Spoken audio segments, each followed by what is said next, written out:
왕의 사랑을 훔친 후궁 윤씨, 문정왕후의 복수에 쓰러지다. 역사는 승자의 기록이라고 합니다. 우리가 기억하는 문정왕후는 아들의 이름으로 조선을 20년간 호령했던 절대 권력 철의 여인입니다. 하지만 아무리 강한 권력자라 한들 지아비의 마음까지 온전히 소유할 수는 없었던 모양입니다. 여기 왕의 마음을 훔쳤다는 단 하나의 죄로 역사 속에 이름석자 제대로 남기지 못하고 이슬처럼 사라져야 했던 한 여인의 이야기가 있습니다. 바로 중종의 지극한 총애를 받았던 후궁 윤씨. 오늘 우리는 문정왕후라는 거대한 태양의 그늘에 가려졌던 달빛처럼 청아했지만 그래서 더욱 위태로웠던 그녀의 슬픈 사랑 이야기를 해보고자 합니다. 달빛 아래 운명적인 만남. 그날 밤 역시 중종은 깊은 시름에 잠겨 있었습니다. 아들 경원대군을 낳은 뒤로 날이 갈수록 강성해지는 문정왕후와 외척 윤원영 세력. 그들의 권력은 왕인 자신마저 숨막히게 옥죄어 왔습니다.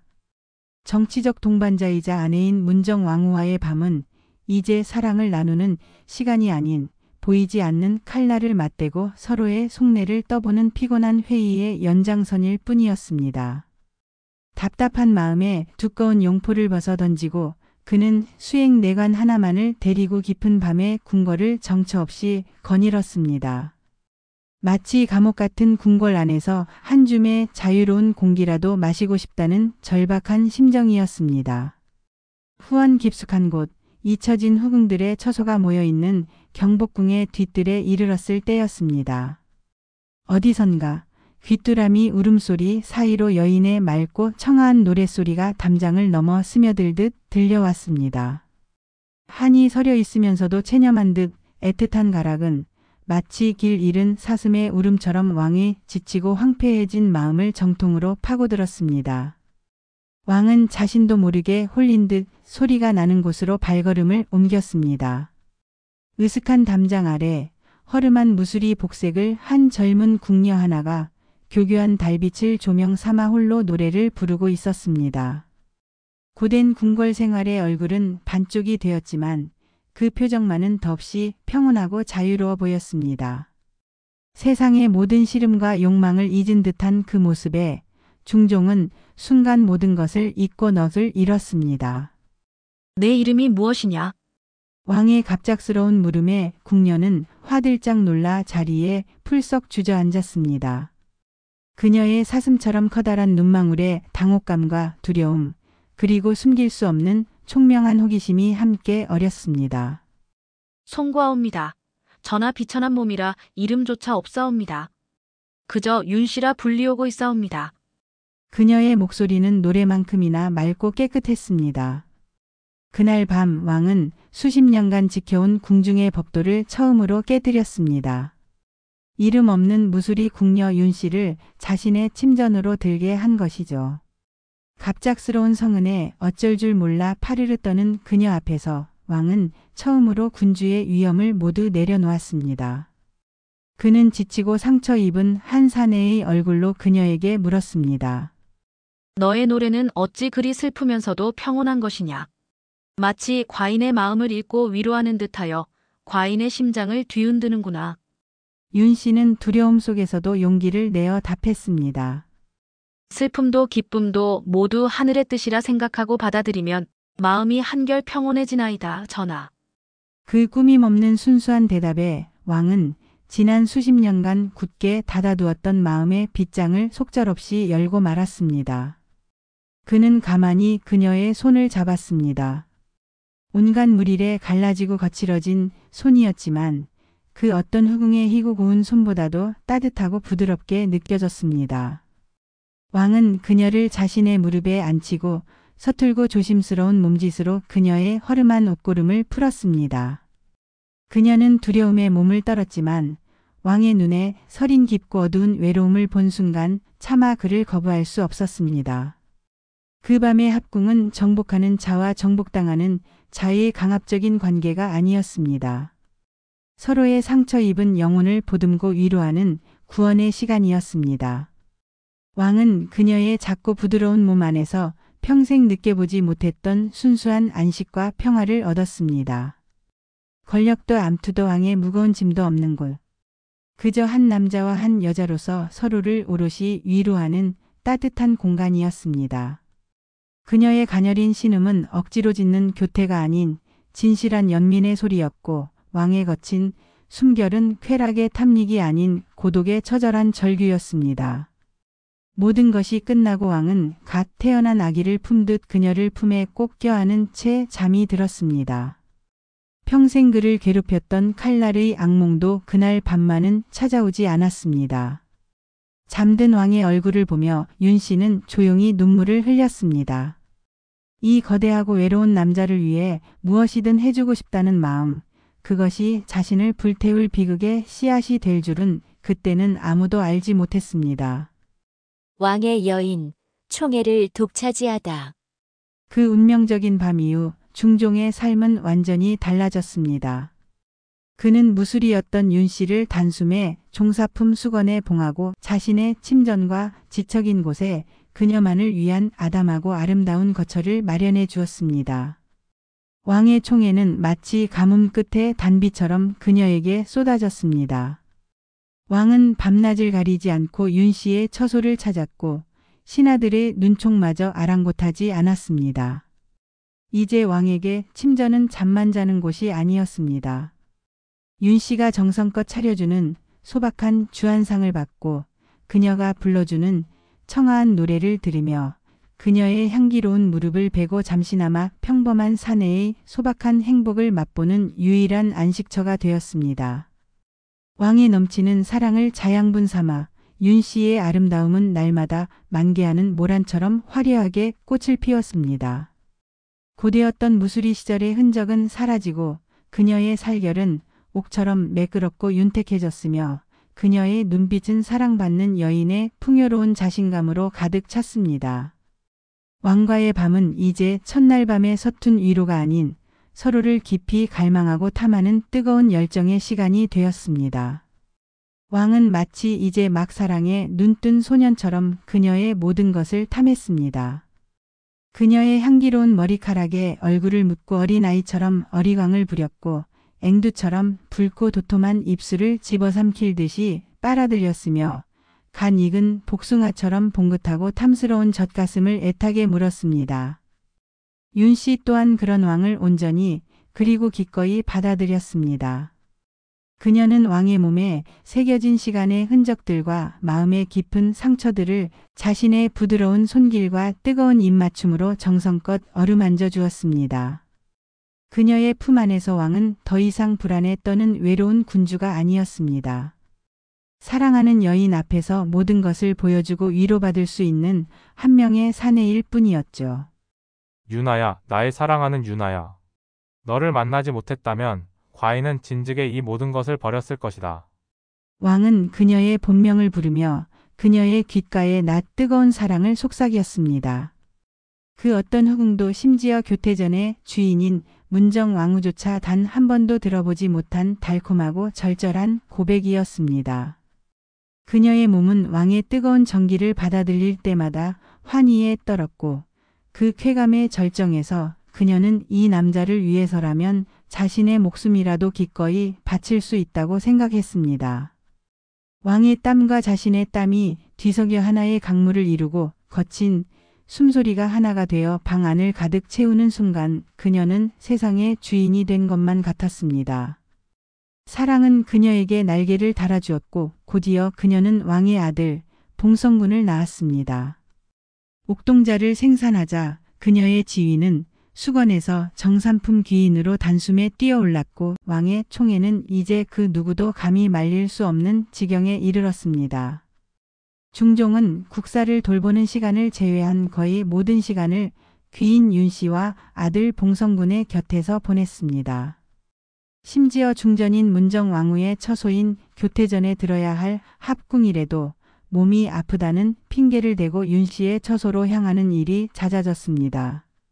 궁궐의 모든 권력은 문정 왕후의 손아귀에서 나왔지만 왕의 마음과 몸만은 온전히 귀인 윤 씨의 것이었습니다. 그녀는 몰랐습니다.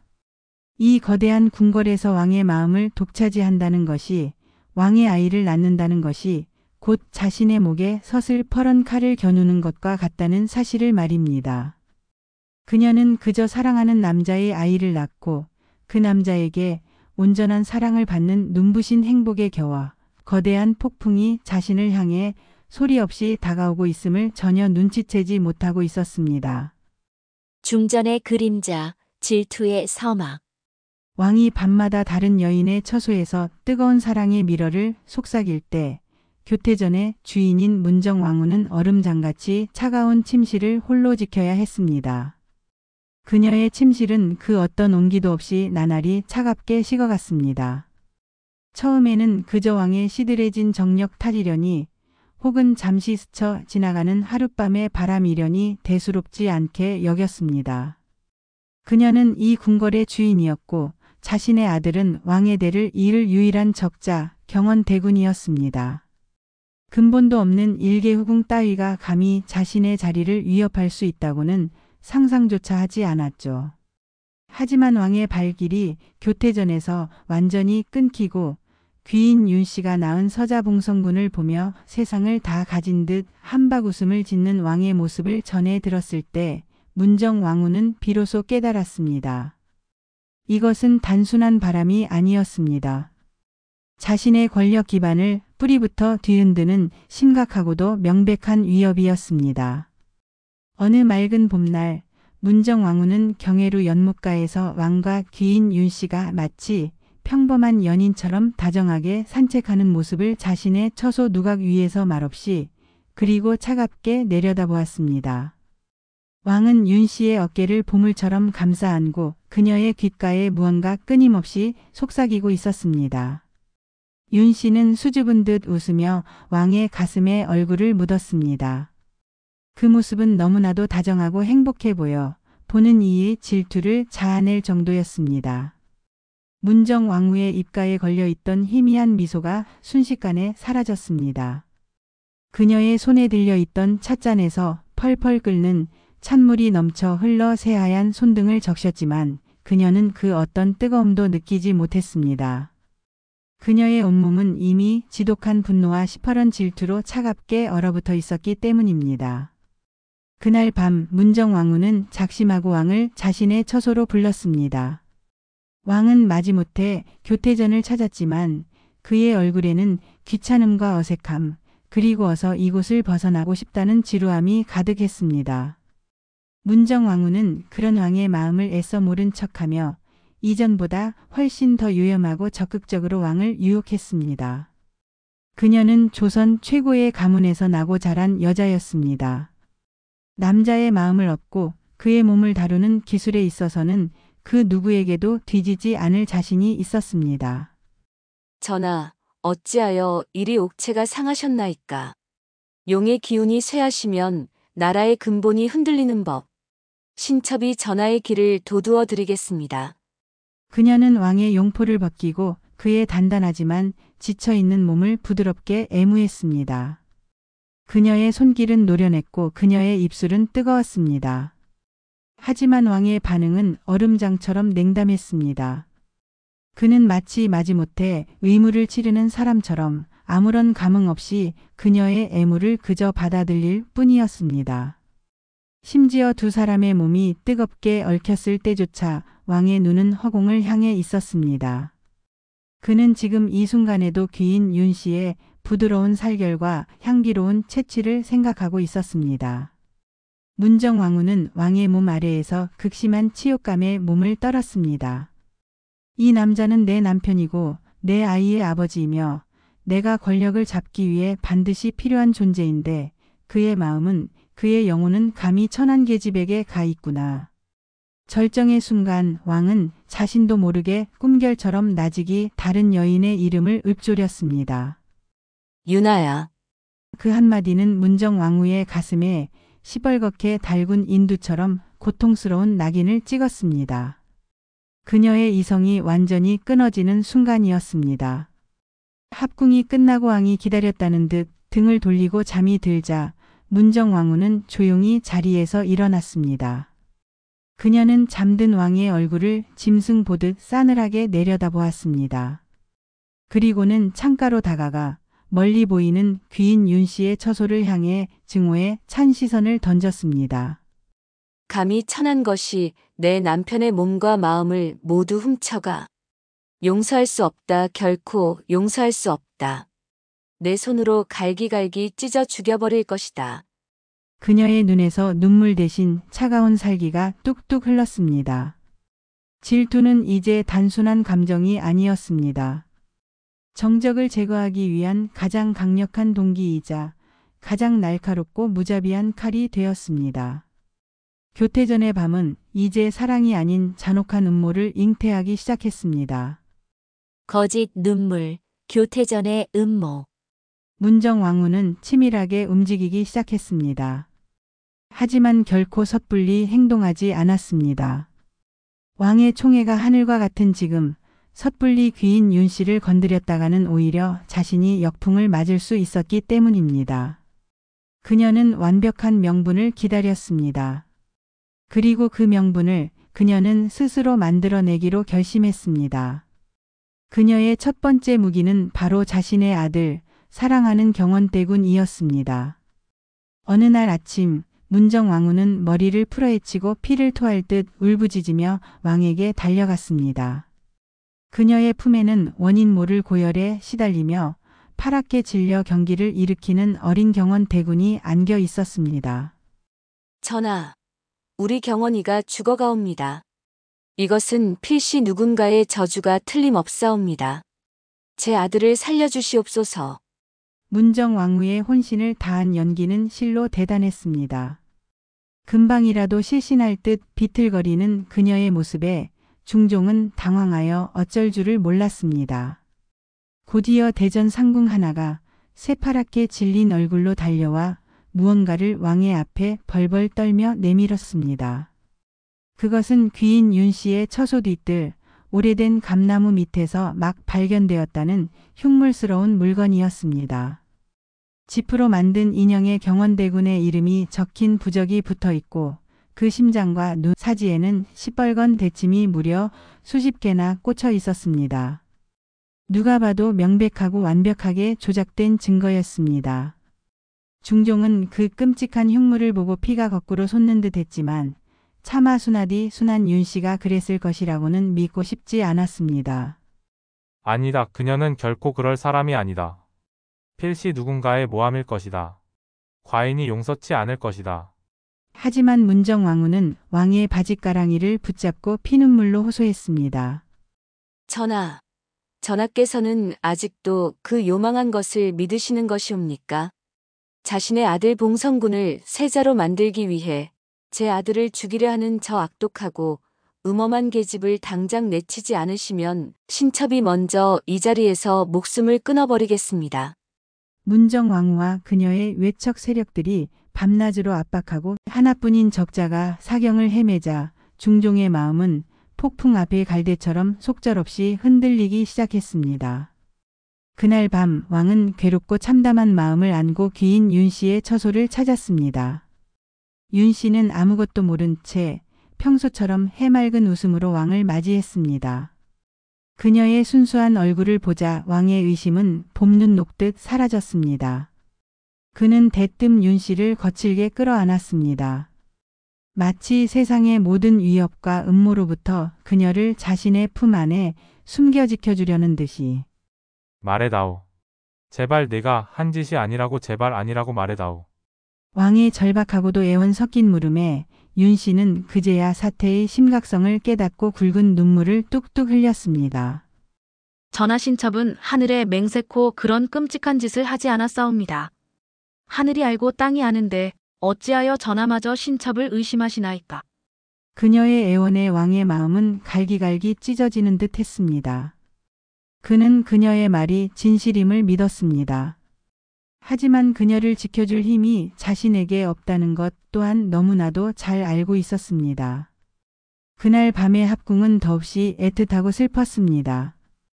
왕은 그녀의 몸을 몇 번이고 탐하며 그녀의 존재를 자신의 온몸에 흔적처럼 새기려는 듯 필사적으로 움직였습니다. 마치 이것이 마지막인 것처럼. 윤 씨 또한 왕의 품에 안겨 서럽게 울었습니다. 그녀는 자신을 향해 조여오는 거대한 음모의 그림자를 느끼며 차라리 이 남자의 품 안에서 죽을 수만 있다면 그것이 행복이겠다고 생각했습니다. 두 사람의 뜨거운 눈물이 땀과 뒤섞여 이불을 흥건히 적셨습니다. 쾌락보다는 비통함이, 열정보다는 깊은 절망감이 가득한 정사였습니다. 모든 것이 끝나고 왕은 그녀의 귓가에 절망적으로 속삭였습니다. 내가 반드시 너를 지켜줄 것이다. 내 모든 것을 걸고 반드시. 하지만 그 약속은 너무나도 공허하게 들렸습니다. 왕의 목소리는 자신감 대신 스스로에 대한 혐오와 깊은 두려움으로 가득 차 있었기 때문입니다. 문정왕후가 교태전에서 짜놓은 거대한 덫은 이미 먹잇감의 숨통을 거의 다 조이고 있었습니다. 마지막 밤, 비극의 입맞춤. 결국 중종은 문정왕후와 신하들의 거대한 압박을 이기지 못했습니다. 귀인 윤 씨는 저주 혐의로 폐서인되어 궁궐 가장 깊고 외진 햇빛조차 들지 않는 처소에 유폐되었습니다. 왕은 매일 밤술로 고통을 달랬지만 그녀를 향한 사무치는 그리움은 독한 술로도 지울 수 없었습니다. 문정왕후는 거기서 멈추지 않았습니다. 그녀는 역병이 돈다는 핑계로 윤 씨의 아들 봉성군을 외가로 내보내 모자의 생이별이라는 가장 잔인한 형벌을 내렸습니다. 그리고 마침내 국법을 바로 세우고 종사를 안정시켜야 한다는 명분으로 윤 씨에게 사약을 내리라는 주청을 올리기 시작했습니다. 왕은 미친 듯이 반대했지만 이제 왕의 반대는 더 이상 아무런 힘이 없었습니다. 모든 권력은 이미 문정왕후와 소윤 세력에게 완전히 넘어가 있었습니다.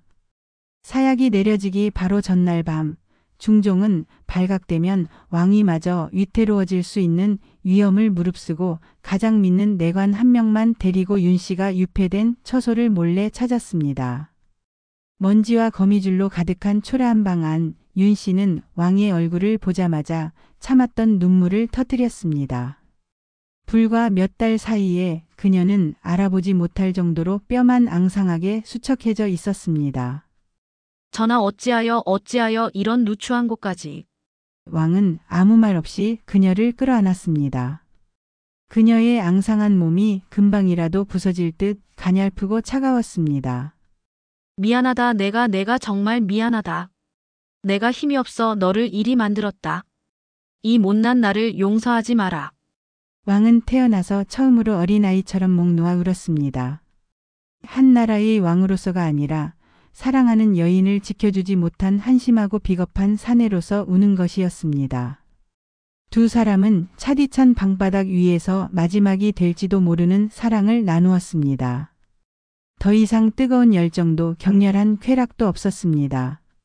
오직 서로의 체온을 느끼며 이 순간이 영원하기를 바라는 간절함만이 공간을 가득 채웠습니다. 왕은 그녀의 얼굴 곳곳에 자신의 흔적을 남기듯 입을 맞추었습니다. 눈물로 젖어 찹쌀한 눈두덩이에 생기 없이 바짝 마른 입술에 뼈만 앙상하게 드러난 가녀린 목선에 그녀의 모든 것을 기억하고 자신의 영혼에 새기려는 듯이 윤 씨는 그런 왕의 얼굴을 가만히 쓰다듬으며 희미하게 그러나 천사처럼 맑게 미소 지었습니다. 전하, 부디 자책하지 마시옵소서. 비록 짧았지만 전하의 지극한 사랑을 받았던 것만으로도 신첩의 삶은 충분히 행복하고 가치가 있었사옵니다. 다음 생에서는 부디 평범한 사내와 여인으로 만나 마음껏 사랑만 하게 되기를. 그녀의 말에 왕의 가슴은 산산조각이 나듯 무너져 내렸습니다. 그는 그녀의 입술을 마지막으로 깊게 빨아들였습니다. 눈물의 짠맛과 피맛이 뒤섞인 세상에서 가장 비극적인 입맞춤이었습니다. 그는 그녀의 차가운 몸 안에서 소리 없이 오열했습니다. 이것은 사랑의 행위가 아니었습니다. 사랑하는 사람을 자신의 손으로 떠나보내는 가장 고통스럽고 잔인한 장례 의식이었습니다. 동쪽 하늘이 희미하게 밝아오자 왕은 떨어지지 않는 발걸음을 옮겨야만 했습니다. 그가 처소문을 나서는 순간 윤 씨는 그의 등 뒤에 대고 마지막 유언을 외쳤습니다. 전하, 부디 신첩의 죽음을 딛고 일어나시어 만세의 길이 남을 성군이 되시옵소서. 그것이 왕이 들은 그녀의 마지막 목소리였습니다. 사랑의 종말, 승자의 미소. 다음 날 패서인 윤 씨는 내려진 사약을 군말 없이 아주 담담하게 받았습니다. 그녀는 북녘의 전각을 향해 4번 절을 올리고 왕의 만수무강을 빈 후에 검붉은 독이 든 사발을 단숨에 들이켰다고 합니다.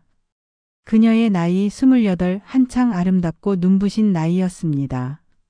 사랑하는 여인이 싸늘한 주검이 되어 거적에 쌓여 궁궐 밖으로 실려 나가던 날, 중종은 심한 충격으로 병석에 누워 일어나지 못했습니다. 그는 식음을 전폐하고 살아있는 송장처럼 오직 눈물만 흘릴 뿐이었습니다.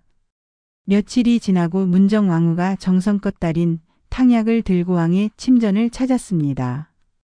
그녀의 얼굴에는 승리감이나 기쁨의 기색 대신 오직 지아비의 건강을 염려하는 현숙하고 자애로운 아내의 표정만이 가득했습니다. 전하, 이제 그만 털고 일어나시옵소서. 전하께서는 이 나라의 지존이십니다. 일개 후궁의 죽음 때문에 언제까지 슬픔에 잠겨 계실 것이옵니까? 그녀의 목소리는 더없이 부드럽고 다정했습니다. 왕은 핏발 선 눈으로 그녀를 악귀처럼 노려보았습니다. 내년이 윤희를 죽였다. 내년이 내 심장을 도려냈다. 왕의 절규에 문정왕후는 표정 하나 바꾸지 않고 차분하게 대답했습니다. 신첩은 종사를 위해 마땅히 해야 할 일을 했을 뿐이옵니다. 왕의 마음을 어지럽히는 요사스러운 것을 베어내고 전하를 다시 용상에 바로 앉히는 것이 이 나라의 국모인 중전의 소임이 아니겠나이까. 그녀의 말에는 한치의 망설임이나 죄책감도 없었습니다. 그녀는 자신이 옳다고 진심으로 믿고 있었습니다.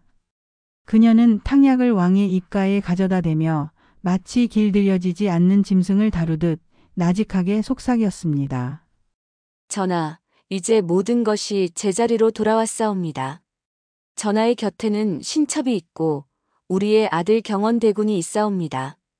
아무 걱정 마시옵소서. 왕은 그녀의 눈을 보았습니다.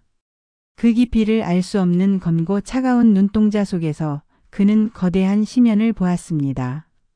더 이상 저항할 수도 벗어날 수도 없는 거대한 권력의 심연. 왕은 결국 모든 것을 포기한 채 그녀가 건네는 탕약을 말없이 받아 마셨습니다. 이제 그는 살아도 사는 것이 아니었습니다. 그의 영혼은 이미 윤 씨와 함께 죽어버렸기 때문입니다. 문정왕후는 탕약을 순순히 받아 마시는 왕을 보며 자신도 모르게 희미하게 미소를 지었습니다. 그것은 승자의 미소였습니다. 남편의 사랑을 얻는 데는 실패했지만 남편의 모든 것을 그의 영혼까지 완벽하게 손에 넣는데 성공한 여자의 차갑고도 서늘한 미소. 왕의 유일했던 안식처는 그렇게 사라졌고 그는 다시 문정왕후라는 거대한 그림자 속에 영원히 갇히게 되었습니다. 어쩌면 그에게 사랑이란 잠시 꾸었던 너무나도 달콤하고 행복했던 한여름 밤의 꿈에 불과했는지도 모릅니다. 꿈에서 깨어난 현실은 이토록 차갑고 잔혹했습니다. 한 남자의 사랑이 한 여자에게는 행복이었고 다른 여자에게는 제거해야 할 위협이었습니다. 결국 왕의 사랑을 독차지했던 귀인 윤 씨는 역사의 뒤안길로 쓸쓸히 사라져야만 했습니다. 과연 그녀의 죽음은 당연한 것이었을까요? 아니면 권력의 눈먼 왕비의 잔혹한 질투가 낳은 비극이었을까요? 왕을 사랑했던 죄밖에 없었던 그녀의 삶을 생각하면 가슴이 아려옵니다. 여러분은 이 슬픈 사랑 이야기를 어떻게 보셨나요? 댓글을 통해 여러분의 생각을 공유해 주세요. 이야기가 마음 아프셨다면 구독과 좋아요로 위로를 표현해 주시면 감사하겠습니다. 다음 시간에 더 흥미로운 궁중 비사로 찾아뵙겠습니다.